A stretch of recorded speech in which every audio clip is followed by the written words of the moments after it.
Donc, on y a engrais toujours. Oui. Honorable Faganda Sidibé Biri. Aye, Laïdou Mouta Segouba Soura Mama Tamba Kanyene Jekero la du Daïla la. Kaba son du la engrais. Ani Burama Fane Tabé Vigneron qui a fait d'une valeur de 20 millions. En année de terrain là, c'est ça, down nananye Keneka. En fait, terrain de coureur. En fait, qu'on a dit.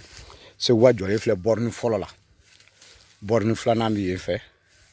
Je crois que borne sabanaï. Borne nanan fleur est fait. Terrain où qu'on y est. C'est là. La wasa doule. Voilà. Ni ani mama tamba chere nyo fa Abdoulaye Gouri. Le remercie. Merci. Adanso. Ndaw.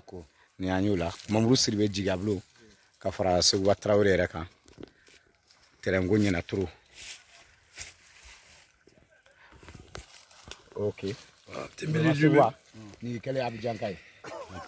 Ah, terrain sura la ma. Ahmed do de sa alaka jowar ko no ya.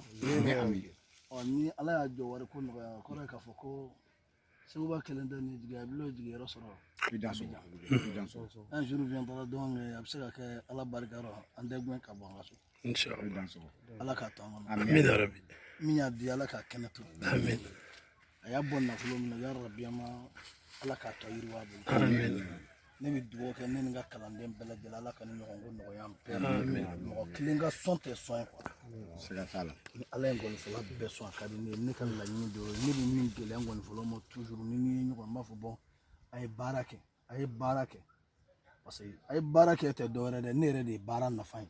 Na fate fem na to fo mo bon nyengo ya ti fonya ma wo gere diga ti kelenye ala ma daka on fena fana ka donc ni ala e beson kele bi noya mais fembe double fende double kele ti bon toujours al ni ne ko même bo ti bi do kam e ka ba ka waso o meni doni be re bolo te ne ka puma re jati o me fanda puma ti tamala de donc ala ka don noya am pay vraiment jaranya je vous remercie beaucoup Fagana ko ka foli kira. Fagana ida sogo ini ko vraiment en vrai terrain anye terrain. Oh sisan ibe papier di mama ba dia. Ni ala ni kira sona. Nyere terge ko ni papier dirama. Donc problème tala ko amina mbolo no blala. Se wa Traoré kuma ibina yoron jowa. Mina yoron jo Musa Sila ko ni yoron dira doro ko nga blango na ko yoron ne be ka jo. Awa. Danso. Parce que proposition do ken ko ni yoron dira doro ko nga blango na ko yoron be jo. Fo no lu sara Abidjan ya. Suna tsika ke ko ndirge o lu yete yoron be jo. Ko al ni mana Abidjan. Sungalo ngana. Yani sungalo bache. Ngana doro ngana 3 jours ke. Ou be démarration ke na ni mi molaro kamba fo. Al ni mana. Na be nouveau na ba foto ta ka chima. Mitani nga papier doro ko pibe to lu bole. Ou be baraka. Atete mani ko danso. Ko Faganda ni ko. Ame foli ke Musa Sila la.